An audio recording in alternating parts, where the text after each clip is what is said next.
السلام علیکم پیارے ناظرین، دوستوں، معزز سامعین، بھائیوں اور بہنوں۔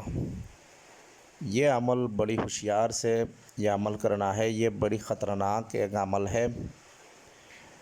اس طرح عمل میں زیادہ میری ویڈیو میں اپلوڈ نہیں کرتی، اس لیے اپلوڈ نہیں کرتی۔ یوٹیوب کی دنیا میں انسان تو اچھی ہر انسان نہیں ہے، اس لیے جو غلط انسان ہے یہ عمل سے بھی غلط فائدہ اٹھانا شروع کر دے گا۔ اس کے بعد یہ گناہ کا ذمہ دار میری اوپر میں آ جائے گا، اس لیے اس طرح عمل میں نہیں اپلوڈ کرتی۔ تو آج بہت دن کے بعد میری یہ ایک عمل ہے، یہ بنگالی ایک عمل ہے، بنگالی لجات النساء کا کتاب کا ایک عمل ہے۔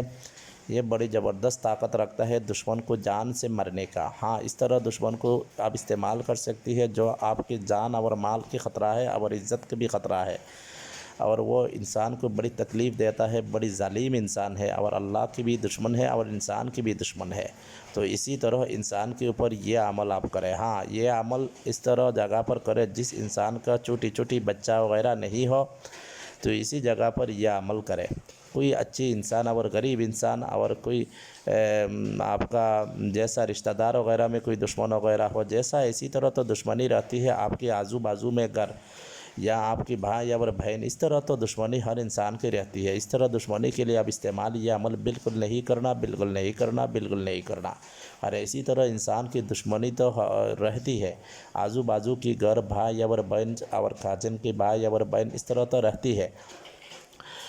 جو انسان اسی طرح جگہ پر استعمال کرے گا تو گناہ کا ذمہ دار اور الٹا اثر ہوگا، تو یہ ذمہ دار خود ہو، میں نہیں ہو۔ اس عمل کے الٹا اثر ہو جائے گا تو اس کا پریتان پانے کا بہت مشکل ہے۔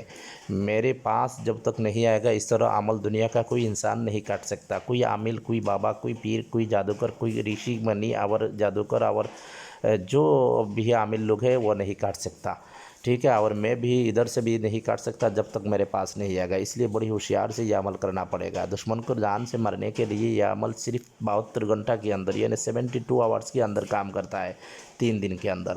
یہ بڑی مجرب ایک عمل ہے اور بڑی زبردست ایک عمل ہے۔ تو یہ عمل کیسے استعمال کرنا ہے؟ انسان کی جو مردے کی کافن ہوتی ہے نا، یہ کافن کی کپڑا میں یہ لکھنا ہے، مردے میں جو کافن ہوتی ہے نا اس کے کاپڑ میں لکھنا ہے، یا ہندو جلانے کے بعد بھی ہندو جو مسان ہوتی ہے نا، مسان میں ایک طرف کاپڑ چڑ کر وہ ہندو لوگ آتی ہے، اسی طرح کپڑا میں یہ تعویذ اب لکھنا ہے۔ یہ تعویذ اب لکھنا کیسی ہے؟ یہ عورت کی مشک درم کی خون اور زعفران، مشک درم کی خون اور زعفران سے اب سینی بنا لینا ہے۔ اس کے بعد آپ یہ کپڑا میں کاٹ کی قلم، یعنی لکڑی کی قلم سے یہ تعویذ اب بنا لینا ہے۔ اس کے بعد دشمن کے نام، ان کا ماں کا نام لکھنا ہے، ٹھیک ہے؟ تو دشمن کے نام، ان کا ماں کا نام لکھنا ہے، کسی بھی کالی پین سے لکھنا ہے، اور صرف تعویذ اب لکھنا ہے آپ مشک درم کے خون اور زعفران سے ملا کر کاٹ کی قلم سے آپ لکھنا ہے۔ اس کے بعد اب یہ تعویذ آپ کو اچھی طرح سکھا لینا ہے، اور جب لکھے گا اسی وقت کالی مرچ اور پیاز کی چھلکا اور لہسن کی چھلکا اور سکھا دھنیا کا بخور دینا ہے، اور اس کے اوپر انسان کی بھل ملا لے گا تو بہت اچھا ہے۔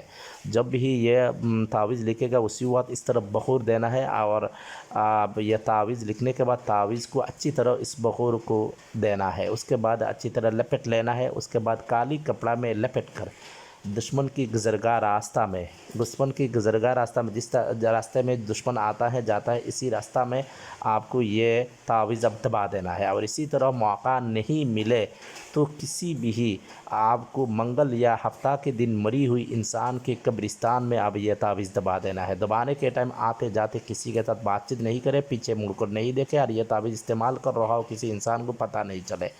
یہ تعویذ کس دن لکھنا ہے؟ اماوسیا میں یہ تعویذ لکھنا ہے، یعنی چاند کی 27 تاریخ 27 تاریخ دن کے بعد جو رات آئے گا وہی رات یہ تعویذ لکھنا ہے۔ لکھنے کے ٹائم آپ کی جسم میں کالی کپڑا ہونا چاہیے اور اچھی طرح حصار کر لینا ہے، ٹھیک ہے؟ اس کے بعد یہ تعویذ لکھے، اور تعویذ لکھنے کے ٹائم کسی کا نظر آپ کے اوپر نہیں پڑے، یا آپ کسی کو نہیں بتانا آپ اس طرح عمل کر رہا ہو، ٹھیک ہے؟ یہ تعویذ لکھنے کے بعد گزرگاہ راستہ میں آپ دبا دینا ہے، یا قبرستان میں آپ دبا دینا ہے۔ تو یہ قبرستان میں دبانا مجرب نہیں ہے، گزرگاہ راستہ میں مجرب ہے، قبرستان میں آپ دبا کر دیکھ سکتے ہیں۔